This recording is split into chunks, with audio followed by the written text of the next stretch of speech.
से ईसा अलैहिस्सलाम ने यह साबित नहीं किया। और इसके अलावा पेशन गोई कहती है जैसा कि यूनुस थे इसी तरह इब्ने आदम भी होगा। यूनुस कैसे थे यूनुस? वेल के पेट में, वेल मछली के पेट में, मुर्दा या जिंदा?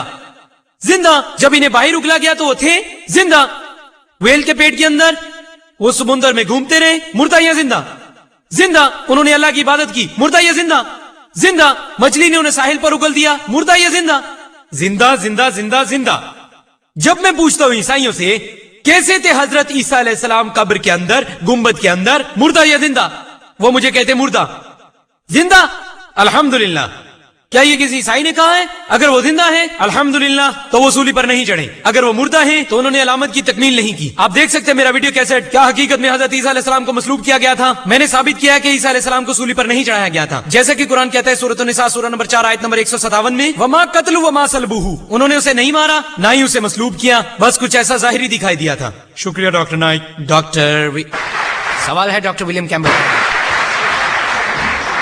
डॉक्टर कैम्बल, जैसा कि आप एक मेडिकल डॉक्टर हैं, क्या आप वजाहत कर सकते हैं साइंसी लिहाज से इन मुख्तलिफ तिब्बी पहलुओं को जो बाइबल में है, क्योंकि आपने अपने जवाबी दौर में उनका जवाब ही नहीं दिया। मसलन खून का इस्तेमाल जरासीम कुश के तौर पर, तल्ख पानी का टेस्ट जनाकारी के लिए, और सबसे अहम ये कि औरत नापाक रहती है दुगना अरसे तक जब वो जन्म देती है एक बेटी को बेटे के मुकाबले में।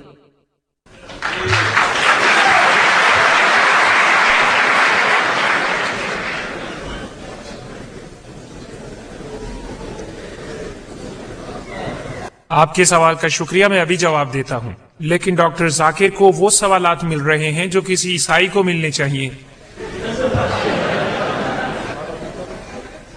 बयान किया गया है कि अगले ही दिन तमाम तर तैयारी के बाद बड़े पादरी और रहनुमा दुआ गो लोगों के पास आए और कहा, जनाब हमें बहुत अच्छी तरह याद है कि जब वो जिंदा थे उन्होंने तो कहा था मुझे 3 दिन बाद दोबारा जिंदा होना है, तो इसलिए कब्र को मुस्तहकम करने का हुक्म जारी करें 3रे दिन तक। सो वो 2 माने अल्फाज इस्तेमाल कर रहे हैं। जहां तक मेरा ताल्लुक है ये तमाम अल्फाज 3रे दिन के बाद एक जैसे हैं, जो कुछ भी हो यस्सु के साथ कब्र में। और दूसरी चीज है उनका दोबारा जी उठना। फिर एक और बात है, जब यस्सु गिरफ्तार हुए जुमेरात की रात को, हजराए करम खामोश रहिए, ऐसे बात नहीं बनेगी, सब्र करें। 3रे दिन, मेरा मतलब है 3रे दिन जब उन्हें गिरफ्तार किया गया, उन्होंने कहा मेरा वक्त आन पहुंचा है, इसलिए मैं 3 रातें और 3 दिन शुमार करता हूं। अब आपने मुझसे बाइबल में इन मुकामात के बारे में पूछा है। मेरा ईमान है कि बाइबल खुदा की लिखी हुई है और खुदा ने इन मुकामात को इसमें रखा है। ये मेरी जिम्मेदारी नहीं कि मैं वजाहत करता फिरूं कि खुदा ने क्या कहा। मेरा ईमान है कि खुदा ने ये बातें बाइबल में रखी हैं। और अब हम आखिरी सवाल लेंगे माइक से, उस भाई से जो पीछे डॉक्टर जाकिर के लिए। फिर हम शुरू करेंगे सवालात इंडेक्स कार्ड से। ये आखिरी सवाल है, जैसा कि हमारा वक्त महदूद है। अज़राए करम। ओके डॉक्टर जाकिर के लिए। अस्सलाम वालेकुम। मेरा नाम असलम रऊफ है और मैं तालिब इल्म हूँ और आजकल हयातियात पढ़ रहा हूँ। मेरे उस्ताद मुझे अमले इर्तिका पढ़ा रहे हैं और मैं हैरान हूँ इस्लामी जवाब पर अमले इर्तिका से मुतल्लिक। और अभी आप वजाहत कर दें मुख्तसरन कि इस्लाम क्या कहता है अमले इर्तिका और अमले तख्लीक से मुतल्लिक। शुक्रिया। भाई ने सवाल पूछा, जैसे डॉक्टर कैम्बल ने बेतकल्लुफी से जवाब दिए, मैं भी बेतकल्लुफी से जवाब दूंगा। कहीं नहीं है कुरान में हवाला सिकंदर आजम का, यहाँ लिखा है जुल्कुरनैन, ना कि सिकंदर आजम। अगर कुछ मुफस्सरीन ने गलतियां की हैं तो ये गलती है तफसीर की, इंसानों ने गलती की है, ना कि खुदा के कलाम में। बाइबल के हवाले से कि दुनिया यसाया में दायरा है, कोई बात नहीं, ये कहती है दायरा, ना कि गुंबदनुमा। एक मुकाम पर बाइबल कहती है चपटी, दूसरी जगह पर दायरा। अगर मुत्तफिक है दोनों आयात से तो ये टिकिया जैसी दिखेगी। देखिए क्या ये जमीन जैसी दिखाई देती है? यूं ये दायरे नुमा है और यूं ये चपटी है। ये तो जमीन नहीं है। कुरान में हयातियात के हवाले से और अमले इर्तिका के बारे में भाई ने 2 सवाल पूछे हैं। मुझे एक का जवाब देना है, ये दूसरे का मुझे नहीं पता। सिर्फ एक। कौन सा, पहला या दूसरा, हयातियात या अमले इर्तिका? अमले इर्तिका बेहतर है, यही बेहतर है। आप चुन रहे हैं, वो चुन रहे क्योंकि उसका सवाल ही अमले इर्तिका के बारे में। 2 सवालात, पहले हयातियात फिर अमले इर्तिका। 2 सवालात, पहले हयातियात फिर अमले इर्तिका। आपके पास 3 मिनट है। चले ठीक है, मैं इत्तफाक करता हूँ साहब सदर सैमिल लोमान साहब के साथ। मैं अमले इर्तिका का जवाब दूंगा। दुरुस्त जवाब के लिए आप देख सकते हैं मेरा वीडियो कैसेट कुरान और जदीद साइंस। जब आप अमले इर्तिका के बारे में सोचते हैं तो आप सोचते हैं डार्विन के नजरिए से।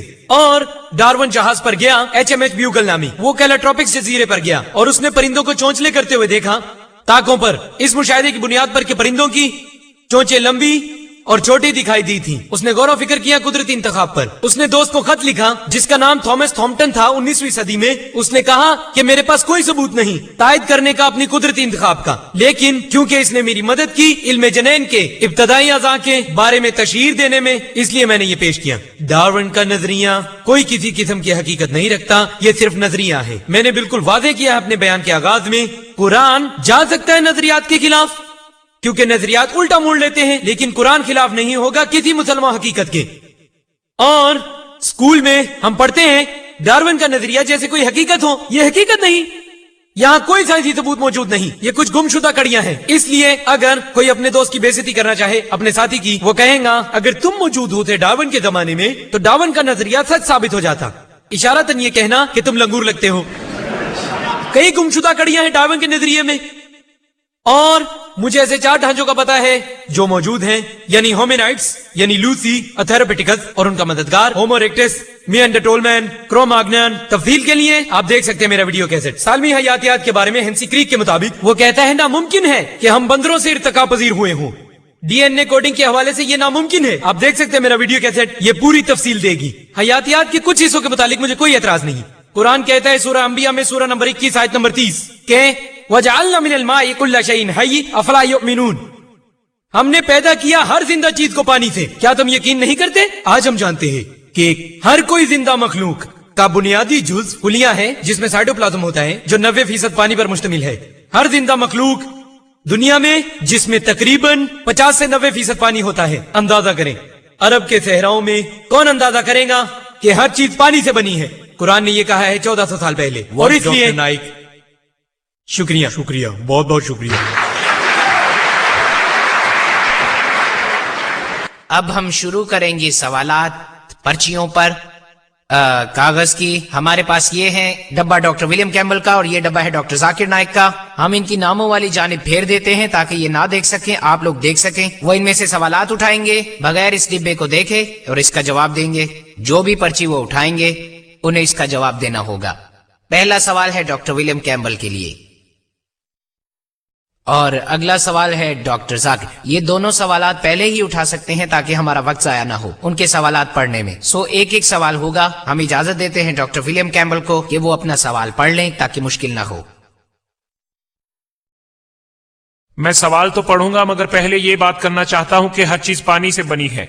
ये कतई तौर पर वाजे है। जब आप किसी कीड़े मकोड़े को मारते हैं ये पानी से बना है। हर जानदार पानी से बना है। ये काबिल मुशाहिदा बात है, मौजज़ा नहीं। ठीक है डॉक्टर कैम्बल, अगर आप पैदाइश में पाए जाने वाले तजादात का जवाब नहीं दे सकते तो क्या ये साबित नहीं होता कि बाइबल गैर साइंसी है और ये खुदा का कलाम नहीं? मैं मानता हूं कि मुझे कुछ मुश्किलात का सामना है, लेकिन मेरे पास तकमील शुदा पेशन गोइयां मौजूद हैं और ये मेरे लिए बहुत अहमियत रखती हैं।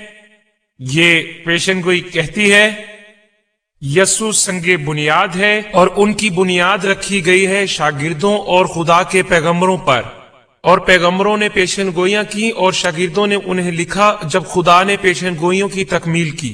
मैं जानता हूं ये आपके सवाल का जवाब नहीं, लेकिन मेरा ईमान मसीह पर है जो मेरा निजात दहिंदा है। ठीक है, शुक्रिया। अब आप डॉक्टर नाइक। इबारत और तर्जमा दो मुख्तलिफ अल्फाज हैं जो मुख्तलिफ मानी देते हैं।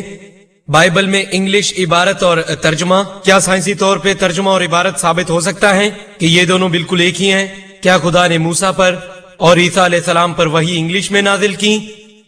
ये बहुत अच्छा सवाल है। क्या इबारत और तर्जमा एक जैसा हो सकता है? नहीं, इबारत और तर्जमा दोनों बिल्कुल एक जैसे नहीं हो सकते, दोनों करीब करीब हो सकते हैं। मौलाना अब्दुल मजीद दरियाबादी के हवाले से उन्होंने कहा सबसे मुश्किल तरीन किताब दुनिया में तर्जमा करने के लिए कुरान करीम है, क्योंकि कुरान की जुबान इतनी फसीह है, ये आला दर्जे बरतर है, आलिशान है और अरबी के एक लफ्ज के कई मानी है।